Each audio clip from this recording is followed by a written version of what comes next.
Exam गर्ड्स में आप सभी का एक बार स्वागत है। प्रैक्टिस सेट 6 लेके हम आए हैं आप लोगों के लिए, जो कि है बिहार दरोगा पीटी एग्जाम के लिए, बीपीएससी 66 के पीटी एग्जाम के लिए, बीपीएससी ऑडिटर, डीएफसीसीआईएल और जेपीएससी के पीटी एग्जाम और यूपीएसआई का जो एग्जाम होने वाला है उसके लिए। कुल मिलाकर ये आगे आने वाले सभी एग्जाम के लिए इम्पोर्टेंट है, क्योंकि इसमें current affair, history, civics, geography, polity सभी के क्वेश्चन को कवर किया गया है और उतने अनुपात में ही दिया गया है जैसे कि एग्जाम में रहता है। लेकिन इसमें 50 क्वेश्चन ही है, क्योंकि इसमें और किसी चीज़ से क्वेश्चन जीके, मैथ, रीजनिंग से नहीं है, तो ये जनरल नॉलेज का क्वेश्चन है। तो चलिए इस प्रैक्टिस सेट को लगाते हैं। तो और अगर आपको इसका पीडीएफ चाहिए तो टेलीग्राम पे मिल जाएगा, आप वहाँ से डाउनलोड करके अपनी कॉपी में भी लगा सकते हैं टेस्ट। क्वेश्चन नंबर 1 है, राजेंद्र प्रसाद ने किसे पाकिस्तान का जन्मदाता माना है? तो ऑप्शन है Mohammad Jinnah, lord Mountbatten, lord Minto, Liaquat Ali Khan और उपयुक्त में से कोई नहीं है और उपयुक्त में से एक से अधिक। तो इसका सही आंसर होगा लॉर्ड मिंटो। लॉर्ड मिंटो को राजेंद्र प्रसाद ने पाकिस्तान के जन्मदाता के रूप में माना है। क्वेश्चन नंबर 2 है, बिहार में वर्ष 1937 में गठित प्रथम भारतीय मंत्रिमंडल का नेतृत्व किसने किया था? तो ऑप्शन है श्री कृष्ण सिंह, मोहम्मद यूनुस, जीएस लाल, बाहुबली, उपयुक्त में से कोई नहीं, उपयुक्त में से एक से अधिक। तो इसका सही आंसर होगा मोहम्मद यूनुस।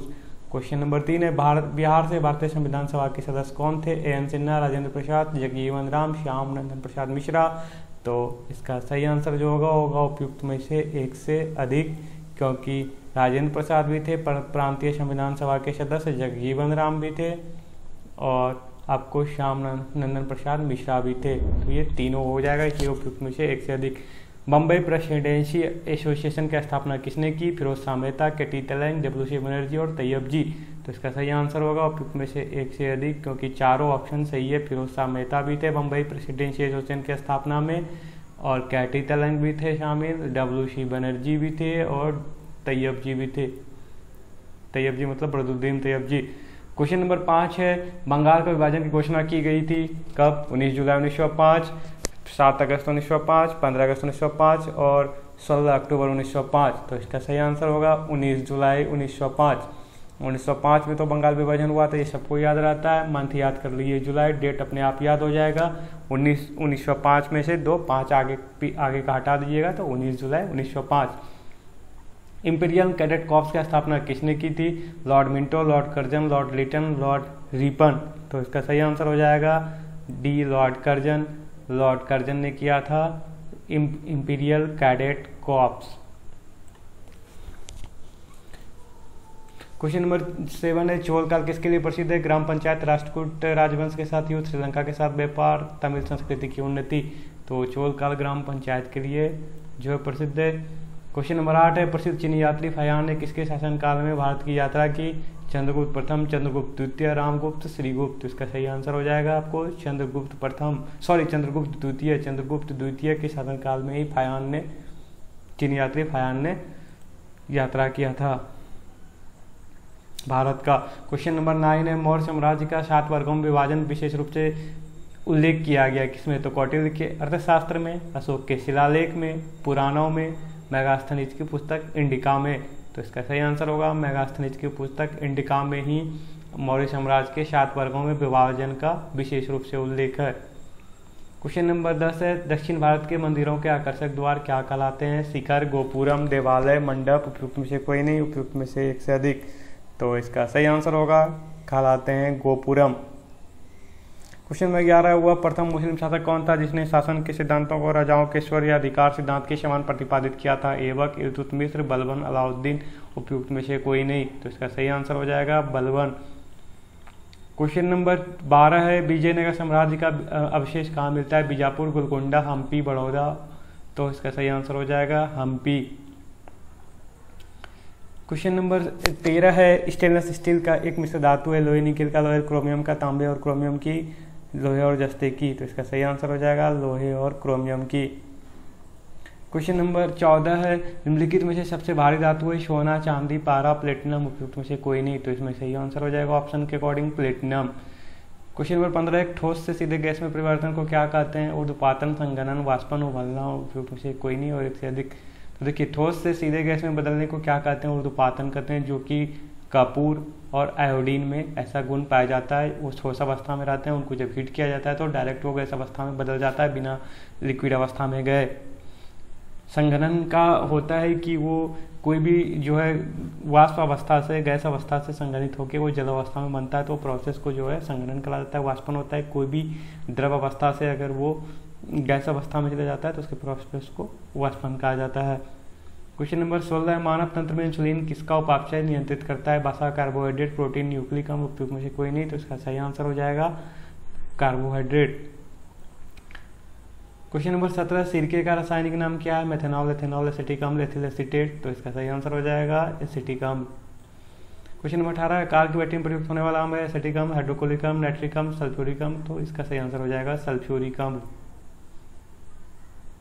सॉरी, नाइट्रिक अम्ल नहीं होगा, इसके लिए इसको डिलीट करते हैं, यहाँ पे सल्फ्यूरिक अम्ल। क्वेश्चन नंबर 19 है, कपड़े साफ करने में प्रयोग होने वाला डिटर्जेंट है कार्बोनेट, बाइकार्बोनेट, बिस्मथ, सल्फोनेट, तो इसका सही आंसर हो जाएगा सल्फोनेट। क्वेश्चन नंबर 20 है, वह तत्व जो मानव पसीने के माध्यम से उत्सर्जित होता है? गंधक, लोहा, मैग्नीशियम, जास्ता, तो इसका सही आंसर जो होगा वो होगा मैग्नीशियम, क्योंकि मानव शरीर पसीने के द्वारा नमक का उत्सर्जित करता है और नमक में मैग्नीशियम रहता है। क्वेश्चन नंबर 21 है, दिन और रात किस कारण होते हैं? वो है भूपरिक्रमण, भूपरिभ्रमण, पृथ्वी का अक्षीय झुकाव, चंद्रमा का परिक्रमण, तो इसका सही आंसर होगा भूपरिभ्रमण। क्वेश्चन नंबर 12 में प्रति व्यक्ति आय निकाला जाता है? प्रति व्यक्ति आय जनसंख्या बटे राष्ट्रीय आय, प्रति व्यक्ति आय राष्ट्रीय आय बटे क्षेत्रफल, प्रति व्यक्ति आय राष्ट्रीय आय घनत्व, प्रति व्यक्ति आय बराबर राष्ट्रीय आय बटे जनसंख्या, तो ऐसे निकाला जाता है। प्रति व्यक्ति आय जो निकाला जाता है वो राष्ट्रीय आय और इक्वल टू राष्ट्रीय आय डिवाइडेड बाय जनसंख्या। राष्ट्रीय आय जितना है और उस राष्ट्रीय जनसंख्या जितना है उसको उससे डिवाइड करने पे जो आता है वही प्रति व्यक्ति आय आता है। निम्नलिखित में से कौन सा द्वीप अंडमान और निकोबार द्वीप समूह से संबंधित नहीं है? स्टैनलैंड, सेंटिनेल, छोटा अंडमान, नानकौरी, तो नानकौरी द्वीप जो है अंडमान निकोबार द्वीप समूह से संबंधित नहीं है। क्वेश्चन नंबर 24 है, क्षेत्रफल की दृष्टि से 4 सबसे बड़े राज्यों का सही क्रम? राजस्थान, मध्य प्रदेश, महाराष्ट्र, आंध्र प्रदेश, पहला ऑप्शन में है। दूसरे ऑप्शन में मध्य प्रदेश, महाराष्ट्र, राजस्थान, उत्तर प्रदेश, तीसरे ऑप्शन में महाराष्ट्र, राजस्थान, मध्य प्रदेश, बिहार, चौथे ऑप्शन में मध्य प्रदेश, राजस्थान, महाराष्ट्र, उत्तर प्रदेश, तो इसका सही आंसर हो जाएगा राजस्थान सबसे बड़ा राज्य है क्षेत्रफल की दृष्टि से, तो सबसे पहला ऑप्शन जिस ऑप्शन में सबसे पहला क्रम में राजस्थान होगा वही इसका सही आंसर हो जाएगा। तो क्वेश्चन नंबर 25, आदम का पुल निम्नलिखित में किन 2 देशों के बीच स्थित है? भारत एवं पाकिस्तान, भारत एवं म्यांमार, भारत एवं बांग्लादेश, भारत एवं श्रीलंका, तो इसका सही आंसर जो हो जाएगा आदम का पुल भारत और श्रीलंका के मध्य है। क्वेश्चन नंबर 26 है, भारत का अन्यन आर्थिक क्षेत्र EEZ विस्तारित है 2.02 मिलियन वर्ग किलोमीटर, 200 मिलियन वर्ग किलोमीटर, 20 मिलियन वर्ग किलोमीटर में, 0.20 मिलियन वर्ग किलोमीटर में, तो इसका सही आंसर हो जाएगा 2.02 मिलियन वर्ग किलोमीटर में। क्वेश्चन नंबर 27 है, निम्नलिखित से कौन सा द्वीप भारत और श्रीलंका के मध्य स्थित है? एलिफेंटा, न्यूमूर, रामेश्वरम, लक्षद्वीप, तो इसका सही आंसर हो जाएगा रामेश्वरम द्वीप भारत और श्रीलंका के मध्य स्थित है।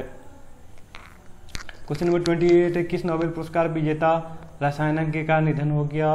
पॉल क्रूटजन, हंस जॉर्ज डेमर्टल्ट, निकोलस फ्लू, ऑर्थर न्यूआर्ट स्कोलो, तो इसका सही आंसर हो जाएगा पॉल क्रूटजन।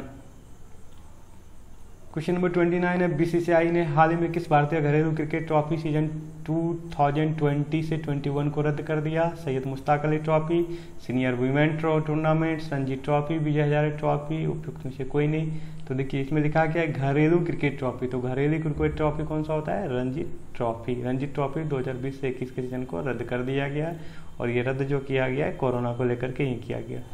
किसे हाल ही में आयुष्मान भारत योजना के नए CEO के रूप में नियुक्त किया गया है? दीपक मिश्रा, ब्रजेश गुप्ते, राजेश अरोड़ा, RS शर्मा, उपयुक्त में से कोई नहीं और उपयुक्त में से 1 से अधिक। तो इसका सही आंसर जो हो जाएगा वो हो जाएगा D नंबर RS शर्मा, इसका सही आंसर हो जाएगा RS शर्मा। क्वेश्चन नंबर 31 है, इंडिया जस्टिस रिपोर्ट 2020 में जस्टिस डिलीवरी किस भारतीय राज्य ने प्रथम स्थान प्राप्त किया? छत्तीसगढ़, आंध्र प्रदेश, महाराष्ट्र, झारखंड, तो इसका सही आंसर जो होगा वो होगा C महाराष्ट्र ने। क्वेश्चन नंबर 32, किस देश ने अरुण हाइड्रो परियोजना का ठेका सतलुज जल विद्युत निगम को दिया है? श्रीलंका, नेपाल, भूटान, बांग्लादेश। उपयुक्त में से कोई नहीं, तो आंसर होगा भूटान। भूटान ने जो है अरुण हाइड्रो परियोजना का ठेका सतलुज जल विद्युत निगम को दिया है।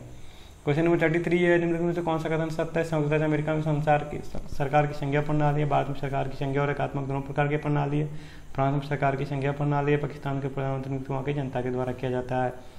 तो देखिए, भारत में सरकार की संघीय और एकात्मक दोनों प्रकार की प्रणाली, ये तो गलत है। फ्रांस में सरकार की संघीय प्रणाली, ये भी गलत है। पाकिस्तान में प्रधानमंत्री नियुक्त वहाँ की जनता के द्वारा नहीं होता है, तो आंसर सही हो जाएगा इसका ए। क्वेश्चन नंबर 34 है, भारतीय संविधान में कितनी सूचियाँ हैं? 2, 3, 8, 12। तो इसका देखिए सही आंसर हो जाएगा भारतीय संविधान में सूचियाँ जो है, यहाँ पे वह कितनी लिखा गया है, कितनी सूचियाँ है, यही है क्वेश्चन में मिस्टेक हो गया, टाइपिंग मिस्टेक। तो होगा 3 सूची, जो कि है संघ सूची, राज्य सूची और समवर्ती सूची। यही अगर अनुसूची पूछा जाता तो अनुसूची 12 है, लेकिन सूची जो है 3 ही है। क्वेश्चन नंबर 35, भारत के संविधान में भारत को माना गया एक अर्धसंघ स्वतंत्र राज्यों का संघ, राज्यों का एक यूनियन। उपरोक्त में से सभी, उपरोक्त में से एक से अधिक, तो सही आंसर होगा राज्यों का एक यूनियन। क्वेश्चन नंबर 36 है, भारतीय संसदीय प्रणाली ब्रिटिश संसदीय प्रणाली से इस बात में भिन्न के बाद में वास्तविक और नाममात्र दोनों प्रकार की कार्यपालिका है, द्विसदन विधायिका है, न्यायिक पुनर्विलोकन की प्रणाली है, सामूहिक उत्तरदायित्व की प्रणाली है। तो इसका सही आंसर हो जाएगा न्यायिक पुनर्विलोकन की प्रणाली है, जो कि ब्रिटेन में नहीं है, ब्रिटिश संसदीय प्रणाली में नहीं है। क्वेश्चन नंबर 37 है, भारतीय संविधान में मौलिक कर्तव्यों का विचार दिया गया है ब्रिटिश संविधान से, पूर्व सोवियत संघ के संविधान से, फ्रांस के संविधान से, अमेरिकन संविधान से। उपरोक्त में से कोई नहीं, इसका सही आंसर होगा पूर्व सोवियत संघ के संविधान से। क्वेश्चन नंबर 38 है, मिलान करने वाला फिलिप वक्र मुद्रास्फीति और बेरोजगारी, लॉरेंज वक्र राष्ट्रीय आय और जनसंख्या, लफर वक्र कर की दरें तथा राजस्व, कुजिनेट्स वक्र मुद्रास्फीति। तो इसमें कौन सा जो है सही सुमेलित है? देखिए, फिलिप वक्र जो है मुद्रास्फीति और बेरोजगारी, ये तो सही है। लॉरेंज वक्र राष्ट्रीय आय और जनसंख्या, ये भी सही है।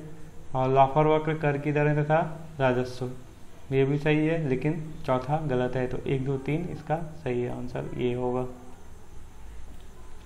क्वेश्चन नंबर 39, निम्नलिखित कथनों पर विचार कीजिए। 73वें एवं 74वें संविधान संशोधन के माध्यम से भारतीय संविधान के अंतर्गत पंचायती राज संस्थाओं के गठन की बात की गई थी, ये सही है।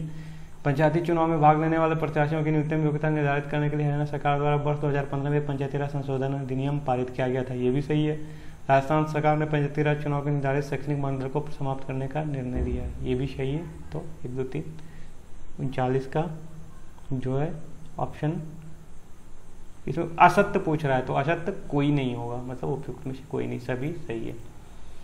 क्वेश्चन नंबर 40, निम्नलिखित कथनों पर विचार कीजिए। मालदीव हिंद महासागर रिम एसोसिएशन का सदस्य है। हिंद महासागर रिम एसोसिएशन अंतर सरकारी संगठन है, विदेश मंत्रियों के परिषद आई और सदस्य संस्था है।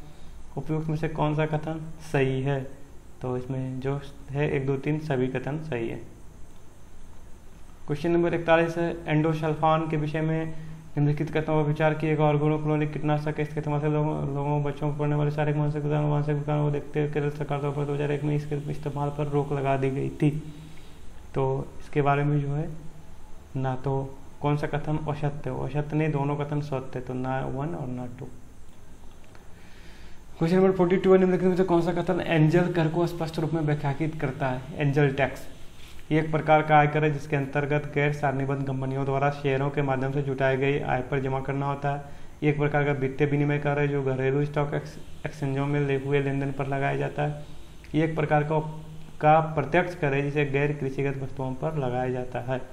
उपयुक्त में से कोई नहीं।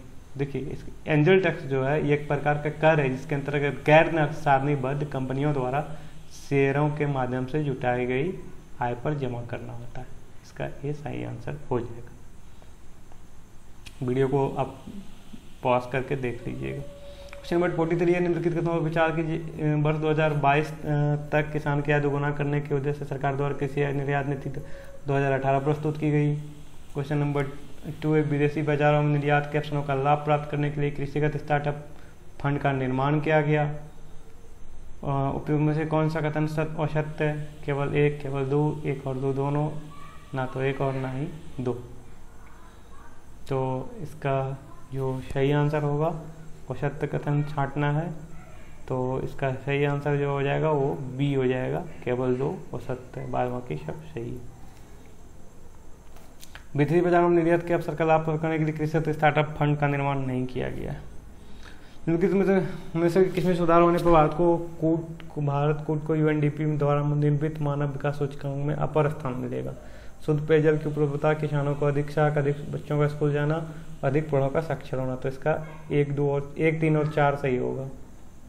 1, 3 और 4 यानी शुद्ध पेयजल की उपलब्धता, किसानों, और उसके बाद होगा अधिक बच्चों का स्कूल जाना, अधिक पौड़ों का साक्षर होना, तब बूढ़ों का। निम्नलिखित में से कौन सा भारत के घरेलू उत्पाद में शाब्दिक आदान प्रदान करता है? कृषि एवं संबंध क्रियाएं, विनिर्माण उद्योग, विद्युत, गैस, जल आपूर्ति और सेवाएं। तो इसका सही आंसर होगा डी, सेवाएं। क्वेश्चन नंबर 46 से निम्न कारणों में से कौन भारत के प्रति व्यक्ति वास्तविक आय के में धीमी बढ़त के लिए मुख्य रूप से उत्तरदायी है? जनसंख्या में तेज बढ़त, मूल्यों में भारी बढ़त, कृषि तथा औद्योगिक क्षेत्र के विकास में धीमी गति, विदेशी विनिमय की अनुपलब्धता। तो इसका सही आंसर हो जाएगा बी, जो कि है 1, 2, 3। जनसंख्या में तेज बढ़त ये है, और मूल्यों में भारी बढ़त, और उसके बाद 3 कृषि तथा औद्योगिक क्षेत्रों के विकास में धीमी। इसका आंसर हो जाएगा बी, 1, 2, 3। क्वेश्चन नंबर 47, नीला थोथा का रासायनिक रूप से सोडियम सल्फेट, निकल sulphate, copper sulphate, iron sulphate. लेकिन नीला जब भी आए, थोथा मतलब ग्रीन, आपको नीला मतलब ब्लू विट्रॉल, तो कॉपर सल्फेट होगा। अगर आपसे पूछा जाए ग्रीन विट्रॉल तो हो जाएगा फेरस सल्फेट। आपसे पूछा जाए व्हाइट विट्रॉल तो होगा जिंक सल्फेट। क्वेश्चन नंबर 48 है, दृश्य स्पेक्ट्रम के तरंगदैर्घ्य की सीमा 3900 से 7600 एंगस्ट्रम, और ये होगा, तो इसका होगा 3900 से 7600 एंगस्ट्रम। गैल्वेनाइज्ड लोहे के पाइप पर परत होती है जास्ते की, पारे की, लेड की, क्रोमियम की। तो इसका सही आंसर हो जाएगा गैल्वेनाइज्ड होगा जब भी आएगा तो जास्ते की। भारतीय मानक सेवा निम्न से किस स्थान के स्थानीय समय को दर्शाता है? नई दिल्ली, कोलकाता, चेन्नई, इलाहाबाद। तो देखिए ये होगा इलाहाबाद, वहीं से इलाहाबाद के नैनी से 82.5 डिग्री देशांतर क्रॉस किया। सर्वप्रथम इंडिया शब्द का प्रयोग भारत के लिए किस भाषा में किया गया था? उर्दू, फारसी, ग्रीक। तो इसका सही आंसर हो जाएगा ग्रीक भाषा में किया गया था इंडिया शब्द का प्रयोग। तो ये वीडियो कंप्लीट हो गया। 51 क्वेश्चन था इसमें। प्रैक्टिस सेट 6 में नेक्स्ट प्रैक्टिस सेट मिलेगा आपको जल्द ही। और आपका इसमें कितना नंबर आया कमेंट करके बताइए। वीडियो कैसा लगा बताइए, और जल्द से जल्द इस चैनल को सब्सक्राइब कीजिए और वीडियो को ज़्यादा से ज़्यादा शेयर कर दीजिए।